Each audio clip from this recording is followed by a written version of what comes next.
Alright guys, we are back with another football video. As promised, we're going to be doing a video on stadiums. Had a lot of you ask me to do this in the comments on the last football video I did on kind of like understanding the Champions League. I had they said, please do a reaction on European football stadiums. And Man Like Mark says, I hope the stadium reaction videos are from the wide world of stadiums. He did a brilliant job and did all 4 pro leagues in England as well. Well, I did say that I had some videos bookmarked for stadiums, football stadiums. Yes, it was actually from the Wide World of Stadiums channel, but there's not a video particularly on just European stadiums. So I did the next best thing, which is going to be the UEFA Champions League 2021 through 2022 stadiums. And, you know, we'll be doing the Champions League live stream coming up in a week or so. So I figured, you know, this would be a good video to do. So let's go ahead and let's take a look at these stadiums. I've never done a video on this channel before, but you guys all said they're really good, so let's take a look. Despite a scare from the so-called Super League, the Champions League is still the most coveted prize in European club football. It features the top clubs in Europe and thus some of the best stadiums in the world. If you've already seen most of my videos already, just a heads up, I'll be going over a lot of stadiums that I've already covered. But a lot that I haven't. The Alliance Stadium. With that being said, here are the UEFA Champions League 2021-22 stadiums. Etihad Stadium, Manchester City. From its unusual beginnings as a stadium built for the Commonwealth Games, it has really transformed into a solid football-specific stadium. Those masts up there holding up the roof are quite distinctive, and the interior, although it's not really my colour, does look rather nice. It's made up of a double-tiered bowl as well as a third tier on all but one of the sides. Parc des Princes, Paris Saint-Germain. From the aerial view, it looks like a rather flamboyant bomb shelter with its unique concrete shell of an exterior. Okay, yeah, but the interior is even more flamboyant. It's very loud and in your face, and what better represents Paris than a depiction of Eiffel Tower. that tower that they have there. Paris Tower, I think it's called. That's cool. Red Bull Arena, RB Leipzig. Well, the stadium itself is not so unique because another one you'll see later on is almost identical. However, not many other stadiums sit directly on top of its predecessor, fitting perfectly within the boundaries of the old Zentralstadion stands. I like how open air it seems to be on the inside, and you can actually see those. Wait a second, so okay, so like this, the grassy area right here, I guess used to be the stands of the old stadium? That's interesting. What in the world are these steps? Okay, so this is a walkway up here, and these are steps that go down into the stadium for the entrances. I've never seen a stadium like this before. This is really interesting. So it's like up on a hill. You have a bunch of steps to go up here. I guess you can drive up to this driveway, and you've got your walkway, or I don't know if cars. Actually, you have to walk up, don't you? I don't think cars go on this. And then you have to like go down into the stadium. That's pretty cool though. I mean, they kept the original site. I like it when they do stuff like that. Stands. I like how open air it seems to be on the inside, and you can actually see those grass berms through the gaps between the roof and seats. I like the wavy seats looking. Jean Bradel Stadion. Club Bruges. Sorry, I can't pronounce it the proper way without sounding ridiculous. They're actually looking to move out of this stadium and build a brand new one. But for now, this will have to do. There's not much wrong with it, but it still might be the least impressive stadium that you'll see in this video, which you wouldn't expect from Belgium's top club. But Is he telling me what's the capacity? Yeah, I didn't even like look at that for the other stadiums. I was too busy looking at the actual stadiums. I wanted to go back and see. Okay, so Manchester City is 55,000. Okay, Parc des Princes, it's not Princess, 47,000, 42,000 Red Bull Arena. So far, the Red Bull one's my favorite. I think just for the sole purpose of the seats, like they have like that like ocean wave type look to them, which I think is cool. I've never seen the seats look like that, and I like the fact that they built it on top of the old stadium site, and you can kind of see where the stands used to be. That's pretty cool. And I like the design of like going down into the pit basically to enter the stadium is very unique. So that's my favorite one so far, Red Bull Arena. And this one's 29,000. Club Bruges. Sorry, I can't pronounce it the proper way without sounding ridiculous. They're actually looking to move out of this stadium and build a brand new one. But for now, this will have to do. There's not much wrong with it, but it still might be the least impressive stadium that you'll see in this video, which you wouldn't expect from Belgium's top club. But I don't want to be too harsh on the Belgians, they did invent these marvellous things. And I will be forever grateful. Thank you, Belgium. Thank you, Belgium. Thank you, Belgium. Thank you, Belgium. Thank you, Belgium. Thank you, Thank you, Belgium. Belgium. Why they call them French fries then if they's from Belgium? I didn't know Wanda Belgium invented Metropolitano, Atletico Madrid. Although it Oh, doesn't that's look cool. it, it is actually very similar to Etihad Stadium in that it was transformed. I'm just looking at it, 68,000, okay. I really like the design. That's my favorite outward design so far. Although it doesn't look it, it is actually very similar to Etihad Stadium in that it was transformed from an athletic stadium that was built for a specific event into a world-class football stadium. I think this one is just that little bit better, however. The interior, at least. You could say it's just another modern bowl, but I like that it's not consistent and symmetrical. It's got a little bit of character. Anfield, Liverpool. It's a perfect example of blending traditional design elements with creative modern design. The exterior of the main stand is just... I could look at it all day. And the great thing is, they're transforming the Anfield Road stand into the same thing more or less.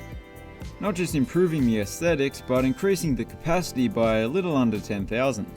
Such a weird stadium. It looks like an office building, kind of. But like an office building where the architect decided to like experiment and do some weird, like contemporary geometric stuff on top of it.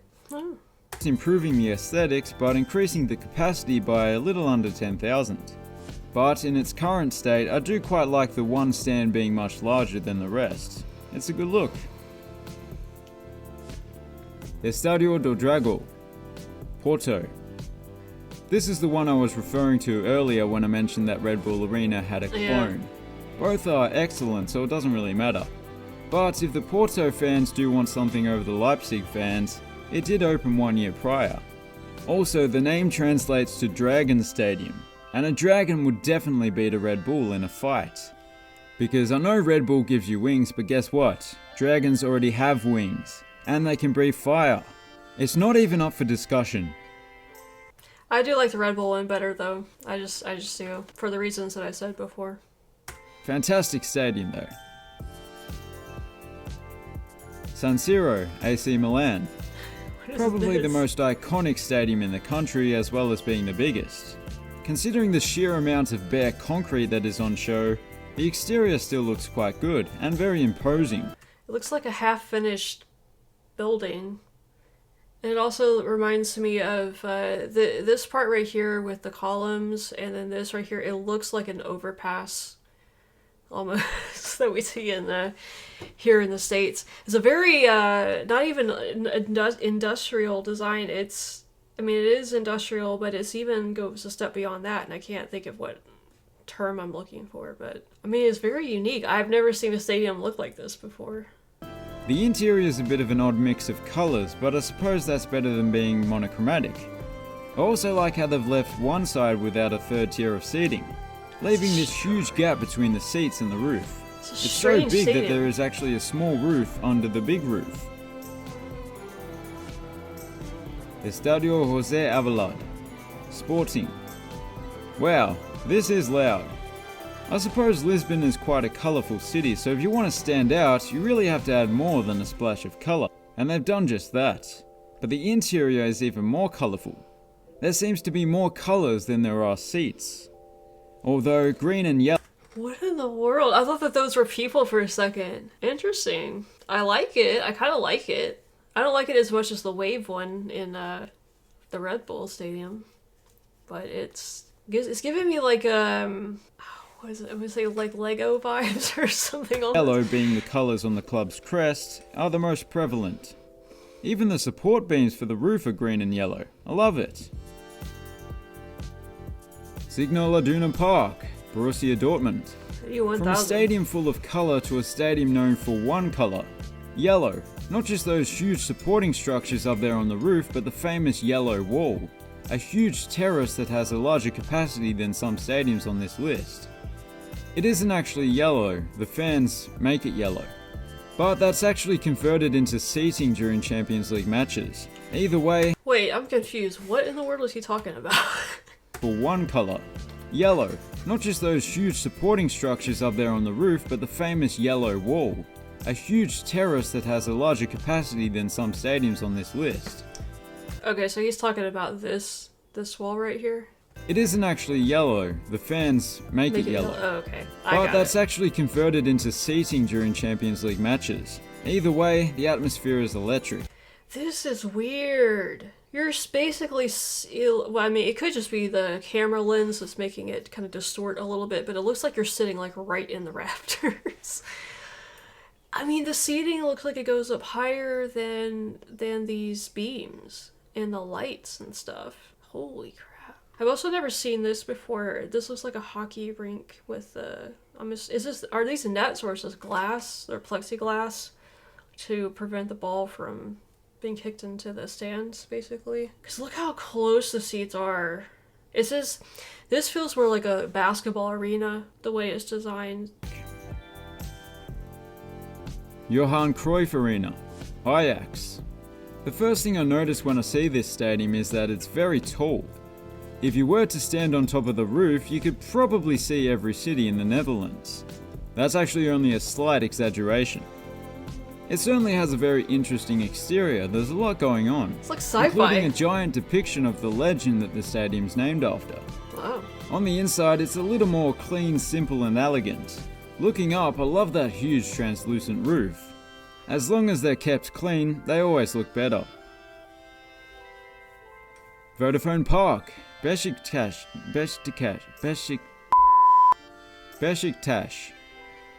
Not that it matters, but just in case you were wondering, Beşiktaş is on the European side of Istanbul.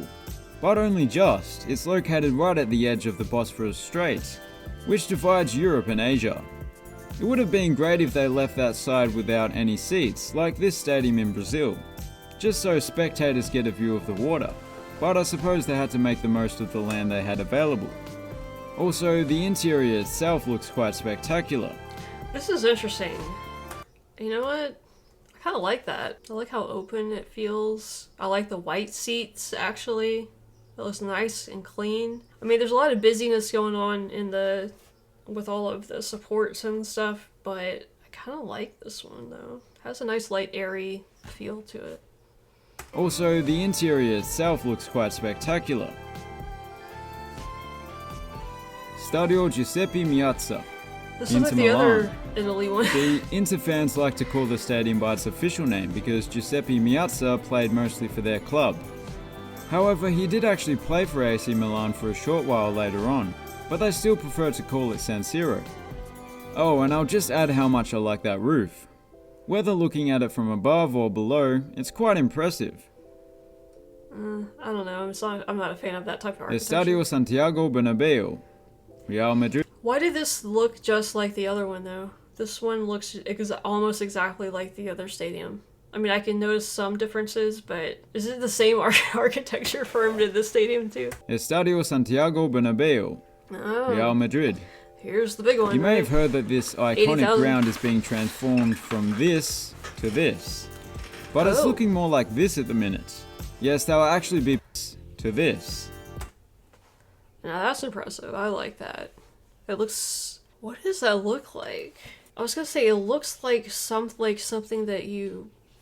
Oh, you know what? It looks like like the old flip cell phones when they're closed. That's what it is. But I like it. I really like it. That's a cool design. I like futuristic sci-fi modern type design. I love it. So stuff like this really catches my eye. And it looks like they have a corridor inside here that you can kind of see into. That's cool. But it's looking more like this at the minute. Yes, they'll actually be playing in a stadium that's not yet finished. Oh. And it won't be completed until after this season's Champions League has ended. Why can't they play in their old stadium until this one's built? Even in this state, it's a pretty good stadium. NSC Olimpijski, Shakhtar Donetsk. Kiev. This is a bit of an unfortunate situation. As you may already know, the club are unable to play at their actual stadium, in the disputed territory of Donetsk. But it's one of my favourite stadiums in Europe. Such a shame. So, yeah, they've been ground sharing with Dynamo Kiev. Yeah, that's unfortunate. I hope it hasn't been bombed or anything. Huh. So they have a track around the field. I don't think I've seen that yet in any of these stadiums. Is this where the players sit down here in this? I don't. What would you call this? We would call that like a. I don't know if we have a name for that over here. It reminds me of like the baseball dugouts that we have on the baseball fields. But again, they have like the multicolored seats, which is really interesting. So yeah, they've been ground sharing with Dynamo Kiev. It's the color of the Ukraine flag, right? Sheriff Stadium, Sheriff Tiraspol. This one's rather obscure. It's a team from Moldova, although the area claims to be an independent nation called Transnistria. They were the first Moldova. It looks like a prison from the outside. Okay. Definitely very unique. Claims to be an independent nation called Transnistria. They were the first Moldovan club ever to qualify to the Champions League group stage, and certainly the first Transnistrian club. Yes, I can hear you gasp. But Transnistria, despite the many stars that have come from there, haven't actually had a club reach this level yet. The interesting thing about the stadium is that there's a slightly smaller version of it right next door. It's part of a large sports complex presumably known as the Sheriff's Department. Wait, what? How does Moldova have something called sheriff? I thought that was a very American term, although I know America got it from England. It's just that seems strange. The sheriff's department. Okay. Is this my alliance? Yes. Allianz Arena, Bayern Munich. This stadium is completely different from any other stadium in Germany. In fact, it was the first stadium in the world that could be white by day and whatever you like by night. I'd imagine when it opened back in 2005, it would have been the most technologically advanced stadium in the world, but I could be wrong. Either way, it's still very impressive today, and it's a fitting home for Germany's winningest club. Camp Nou, Barcelona. This looks like some college football stadiums here in the States. We have some that look very similar to this. Bit of a misleading name. It means new field, but man had yet to walk on the moon when it opened. If that's new, then my narration is captivating and full of energy. To be fair, they did have plans to fully renovate the stadium, but alas, that was postponed due to the pandemic. For now, it's still the biggest stadium in Europe, and it's still awe-inspiring to look at. More so the interior than the exterior, with its asymmetrical triple-tiered bowl seating layout that's unlike any other football stadium. So this is the biggest one in Europe, and this is Barcelona. Is this where Messi played, I guess, then? Triple-tiered bowl seating layout that's unlike any other football stadium. Estadio da Luz, Benfica. It's Lisbon's second appearance in this video, and this one's almost as visually striking as their crosstown counterparts. Particularly those red arches that support the roof. If you're an Arsenal supporter, the interior might look familiar. It too has 3 tiers of red seating plus a continuous section of premium suites in between. And that wavy top tier.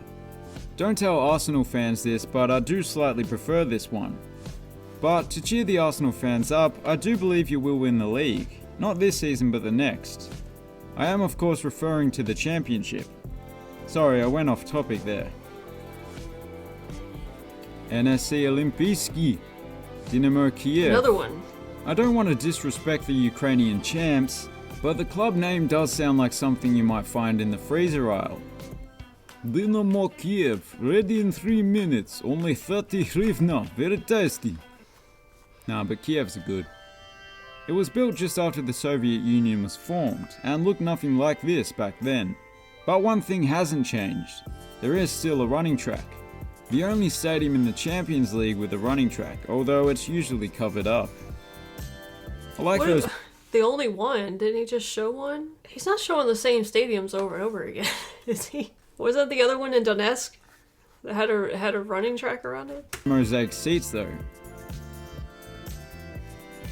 Estadio de la Ceramica, Villarreal. Not often does a stadium's naming rights sponsor fit so perfectly. It's sponsored by the local ceramics industry, and the stadium's facade is covered with these yellow tiles, manufactured by the sponsors. Another interesting feature is this stand that is much taller than the rest.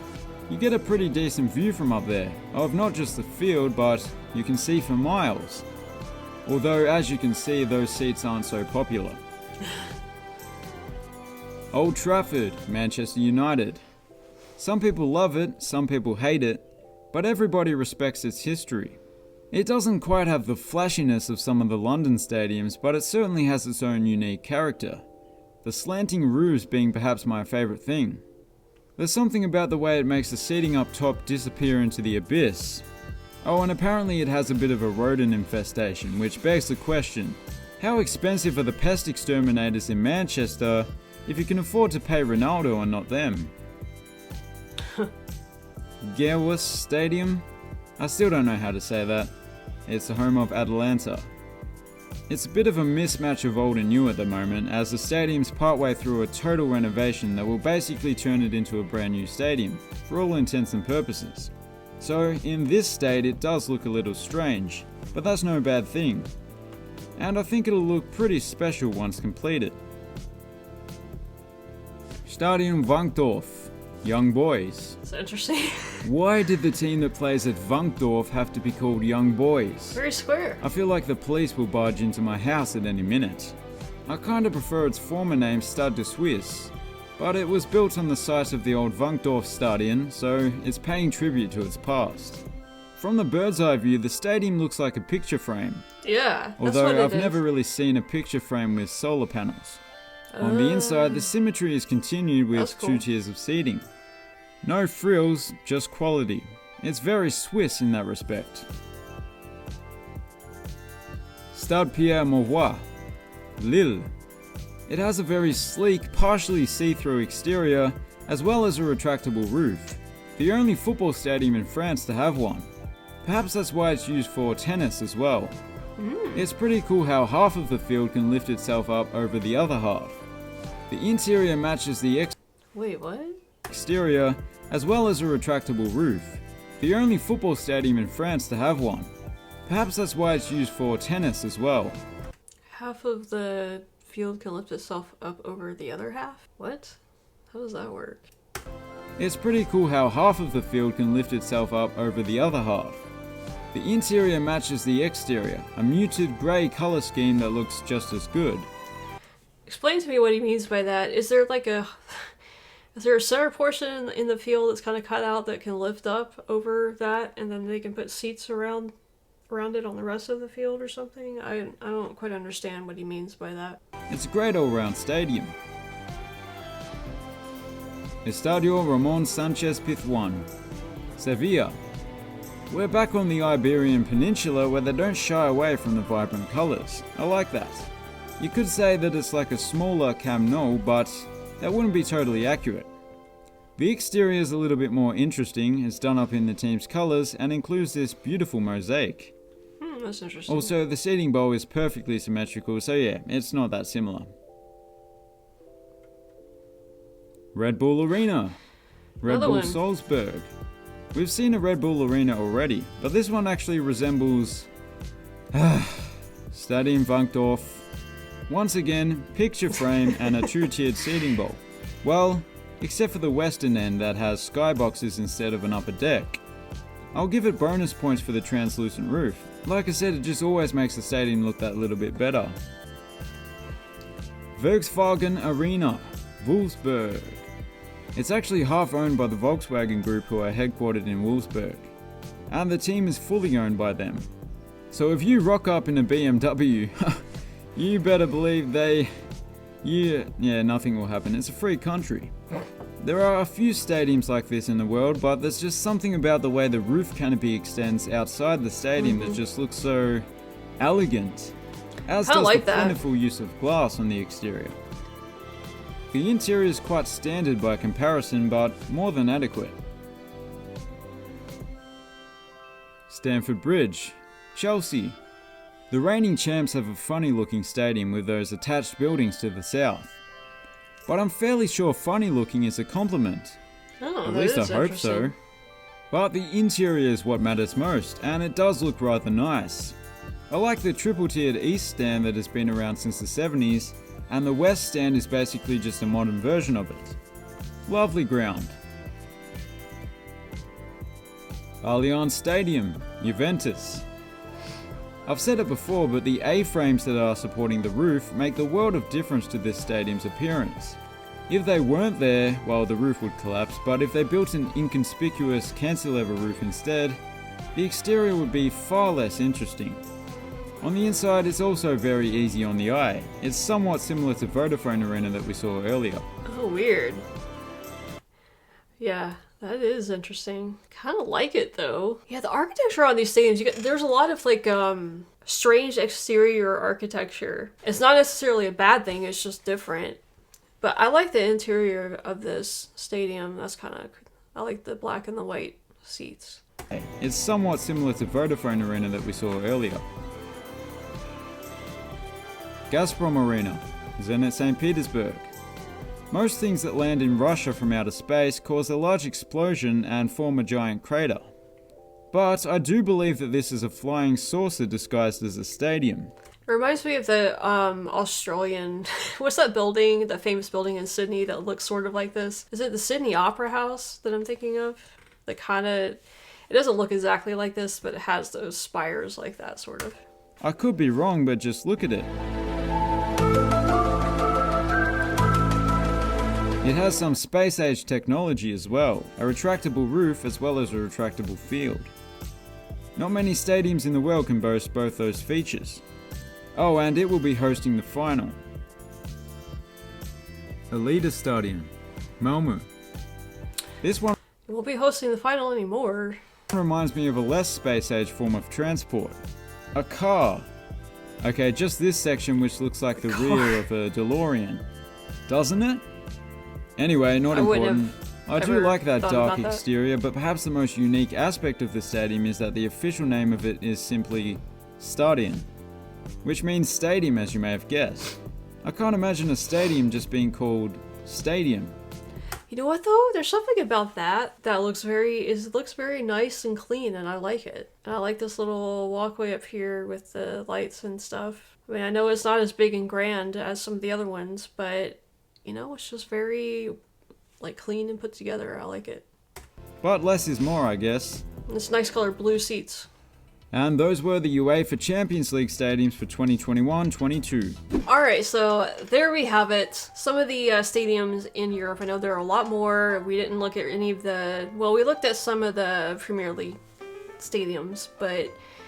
he does have a video on just that, and, you know, on a few other, I guess, categories of stadiums that we'll take a look at. I thought it was really interesting. I was really curious about the difference between the European stadiums and the American stadiums. Maybe we'll do a video on American stadiums so that you guys can kind of see for yourself, maybe, the differences. Some things I definitely noticed, the outside architecture is very unique, I guess. You guys in Europe like to add a lot of stuff to the outside to make it unique. Not that American stadiums are not designed that way, but Europe just has a little extra flair to it, I think. Another thing I noticed was that a lot of the seats had the name of the team kind of like spelled out in the seats in, you know, in that different color. That's something that you see very rarely over here. So I thought that was really interesting that pretty much every stadium had that. I also got just this vibe of the European stadiums feeling a bit more organic, and I think that goes along with the football culture over there, where it's very, very much a people sport and it feels like the stadium kind of reflects that a little bit more. And also the size comparison, you know, a lot of these stadiums were on the smaller side. I mean, a lot of them had a large capacity. You got the Barcelona one with, was it the Real Madrid one that was 99,000, or was it Barcelona? I can't remember which one it was. I think it was, whichever one was 99,000. Like, that's obviously a very large number. There were a couple in there that were in the 80,000s, you know, but by and large, a lot of them were in that like 40 to 60,000 range. But again, I think that feels a little bit more organic, you know, maybe kind of contributed to that feel that I got for the stadiums. But the interior, my favorite interior, I think, was the Red Bull one with the wavy, like ocean wave seats. I really like that one, the interior. The exterior one, my favorite currently, I think, is the Alliance Stadium. However, the new is it the Real Madrid one that I said looks like the flip phone when it's closed? Whatever that one was, I like that one the best when it gets updated. So yeah, I think it'll be interesting to check out more videos on these stadiums and just see, you know, I'm not trying to compare them necessarily, I just like noticing the differences between the stadiums. I'm not saying, you know, some stadiums are better than others, you know, in certain countries or whatever. It's just interesting seeing how the cultures shape the stadiums and the differences in them. So anyway, let me know which stadium video I should watch next. And if you enjoyed this video, make sure to hit the like button and subscribe if you haven't done that yet. You'll find the links to all my social media, my Patreon, where I do other types of videos that I don't do here on YouTube, and then my link to my Star Trek podcast for you Trekkies. All of that's in the description and the pinned comment down below. Anyway, Roger, did you say hey? Alright, so Roger says hey, and I say bye, and we'll see you guys next time.